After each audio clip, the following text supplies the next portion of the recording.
அனைவருக்கும் காலை வணக்கம். இன்னைக்கு ஜனவரி 24ஆம் தேதி. முதல் பெண் வெளியுறவு அதிகாரி சி.வி. முத்தம்மா அவங்களுடைய பிறந்த தினம்.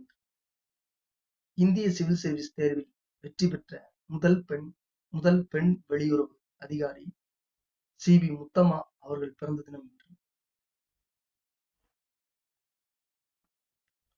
கர்நாடக மாநிலம்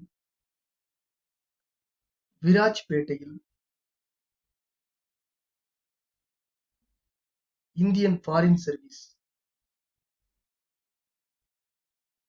அங்கிருந்து பிறந்து வாங்கியிருக்கிறாங்க. கர்நாடக மாநிலம் விராஜ்பேட்டையில் பிறந்தவர் 1924. வனத்துறை அதிகாரியாக இருந்த தந்தை இறந்தபோது இவருக்கு வயது 9. தான் கஷ்டப்பட்டாலும் 4 குழந்தைகளையும் நன்கு படிக்க வைத்து நல்ல நிலைமைக்கு கொண்டு வர வேண்டும் என்பது தீர்மானமாக இருந்தார் இவருடைய அம்மா.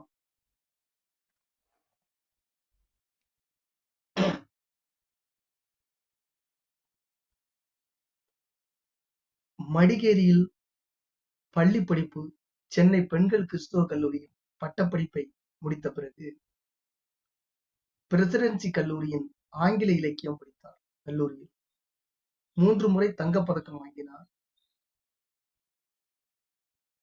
தங்கப்பதக்கம் வென்றார். வெளியுறவுத்துறையில் பணியாற்ற வேண்டும் என்பது இவரது விருப்பம். சிவில் சர்வீஸ் தேர்வு எழுதினார். அதில் வெற்றி பெற்ற நாட்டின் முதல் பெண் என்ற பெருமையை பெற்றார். இவரை பணியில் சேரவிடாமல் தடுக்க பல முயற்சிகள் நடந்தன. இவரது திறமைக்கு முன்பு எதுவும் எடுபடவில்லை. நாட்டின் முதல் பெண் வெளியுறவு அதிகாரியாக 1949 பணியில் சேர்ந்தார். அளவு கடந்த ஆர்வம், துடிப்போடு பணியை தொடங்கினார். ஆண் பெண் அதிகாரிகளிடையே பாகுபாடு, தனித்தனி விதிமுறைகள் இருந்தன.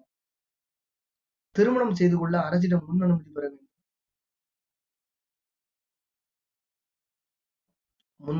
வேண்டும். திருமணம் செய்ய அரசிடம். குடும்ப பொறுப்பு, பணித்திறனை பாதிக்கும் நிலை ஏற்பட்டால் பணியிலிருந்து விலக்கப்படுவார்கள் என்றும் சட்டப்பிரிவில் கூறப்பட்டிருந்தது. பணி முதிர்வு, பதவி உயர்வு போன்றவற்றில் பெண்கள் உரிமை கோர முடியாது என்ற விதியும் இருந்தது.